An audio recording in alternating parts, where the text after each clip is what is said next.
Hello, my name is Cordell Francis and I will be providing an evidence-based presentation on flexible workplace options.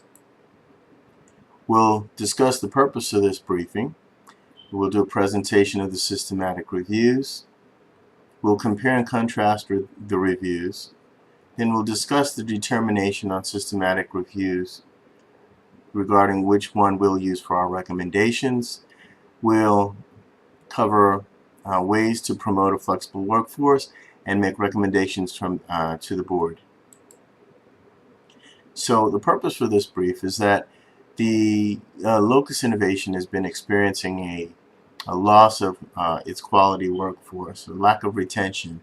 And the reason that has been discovered through exit interviews has been that we lack a work-life balance here at Locus Innovations. So the CEO has decided that she would like to receive a briefing with some options for ways to proceed, and those options should be based on evidence-based research and data.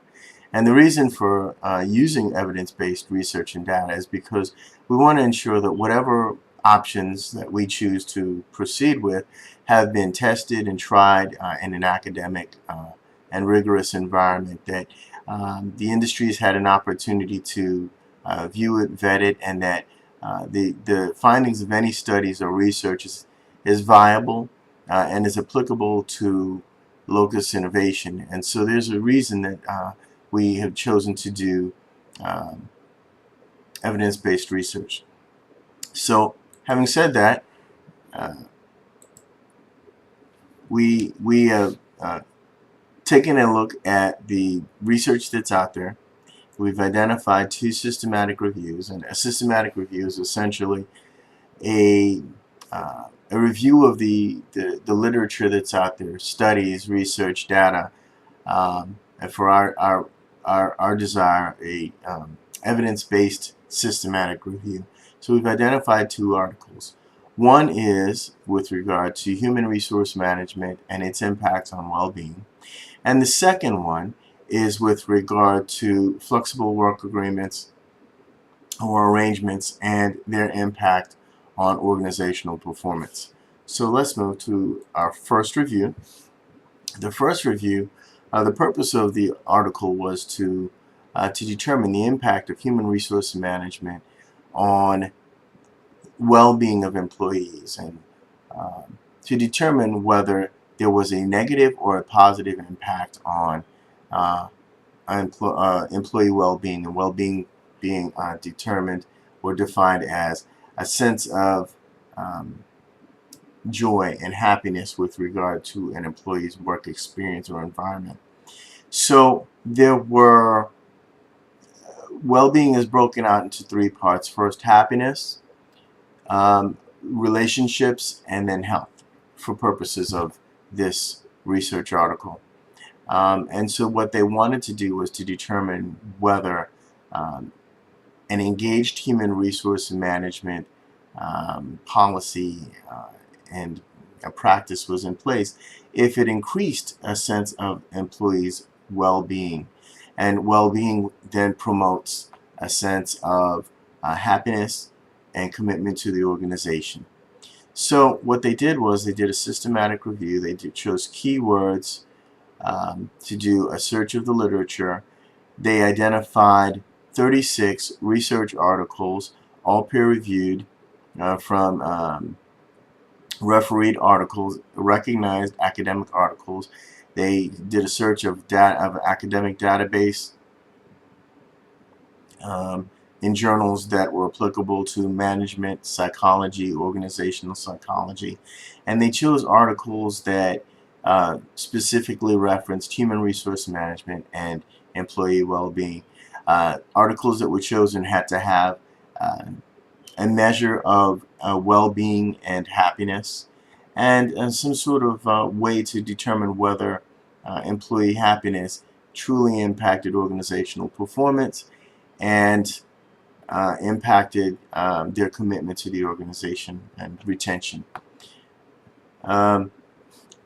So yeah, that covers their method. So their findings were that when an organization had an engaged human resource management policy and practice, that employees' sense of well-being did actually increase, and that there was a greater sense of happiness and commitment to the organization, or loyalty to the organization, and they found that retention actually did increase.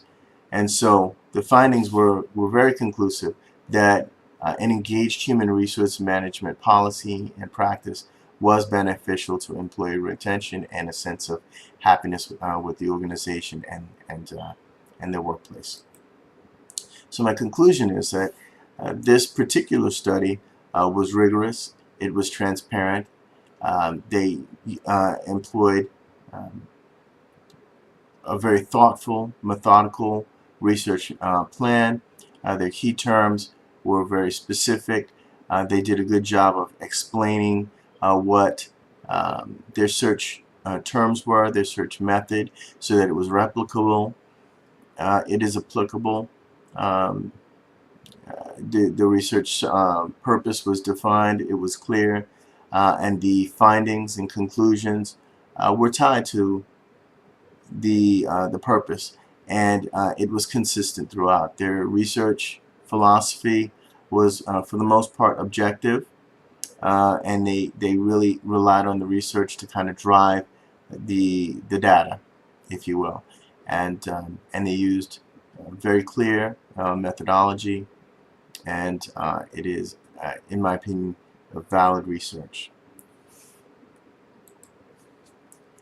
The second article we chose to, or I should say review that we chose to cover, discussed flexible work agreements. So flexible work agreements cover a variety of things. It could be telework, it could be compressed work schedules, employee flexibility as it relates to their work hours, their work schedule, how they work, where they work. You know, they have a level of flexibility, giving them the ability to kind of frame how their work experience would be, and as long as the work got done. And so the purpose of this review was to determine whether flexible work agreements actually impacted organizational performance. And they did this by doing a search of academic databases. They did a great job with identifying key terms, search terms, and they did a review of a specific number of academic journals. After they reviewed the academic journals, then they turned to open source, what they call gray literature, things like Google, trade publications, magazines, and government reports, government websites, and those sorts of things to provide the non-academic view to their findings. So their findings were that it was fairly inconclusive, that some studies found that flexible work agreements did in fact promote a increased organizational performance, but others did not. And so their determination was that the findings were non-conclusive. They couldn't determine from the literature that they found whether there was a negative or a positive impact. My conclusion is that this particular systematic review was well put together. The research purpose was clearly defined. Their search terms were very specific. They had a very definitive plan for what would go in and what would not be included in the systematic review. They were very clear in their explanation of the definitions of what they were talking about. They defined their variables. Their research philosophy did appear to be very objective. They did not appear to have overlaid their personal views and opinions onto the research. It didn't appear to be biased. The purpose, the research purpose, the research question carried throughout to the findings and the conclusions. So if I were to compare and contrast, I would focus primarily on the contrast, between these two because I think they were very well put together. They were very clear. Their purpose was clearly defined. It carried throughout. Their research perspective was objective. They used very clear search terms, and both were very good articles. The contrast was that the flexible work agreement study used what they called gray material, government websites, trade publications, government information, government reports to conduct their studies. And I think that was primarily the difference between the two. But they were very similar in many ways, and then, of course, their findings. So the determination, we determined that we were going to focus on the study with regard to well-being and organizational performance as it related to human resource management. Why? Because it was purely academic, and it was truly evidence-based, and that was the crux of our determination as to why we chose one over the other. And because they were both very good articles. But the other reason is that the well-being article focuses on what locus innovation really needs some assistance with. Increasing employee sense of well-being, organizational performance, and how do we do that using human resource management. So there are ways that we can promote a flexible workforce, ranging from food and nutrition, including a salad bar, fun foods, healthy foods, training and education, increasing employee professional development, doing things like incentive programs, employee development, on-site exercise programs, developing partnerships with gyms, allowing telework and flexible work agreements. Those sorts of things are ways that you can increase a flexible workforce. So the recommendations for the board today are: one, recommendation is to commission a culture and climate survey that will help to determine the strengths and weaknesses of the organization and what employees think is important. And I think that we should do that within 1 year.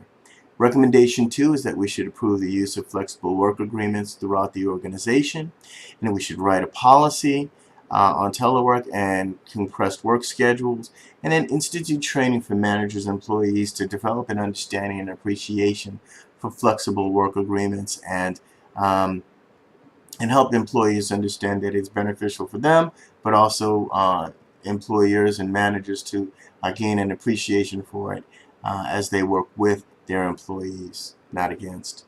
And recommendation 3, I recommend that we institute an employee wellness program that has the tenets of nutrition, mental and physical health, and then overall home and work balance.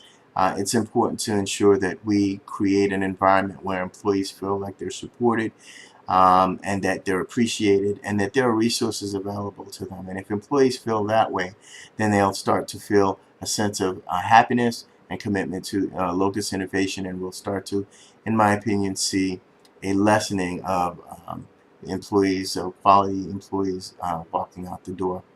I think there are things that we can do as time goes on as well, but these are the 3 top recommendations that I would have for the board, and I think as time goes on we can increase or add to our portfolio of things that we can do to increase retention and to develop a skilled, talented, and happy workforce.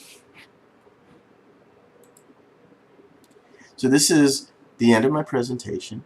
If you have any questions, you can feel free to contact me at cfrancis33@student.umUC.edu, and I will respond as quickly as possible. Thank you for taking the time to listen to this presentation today. Have a great evening. Bye-bye.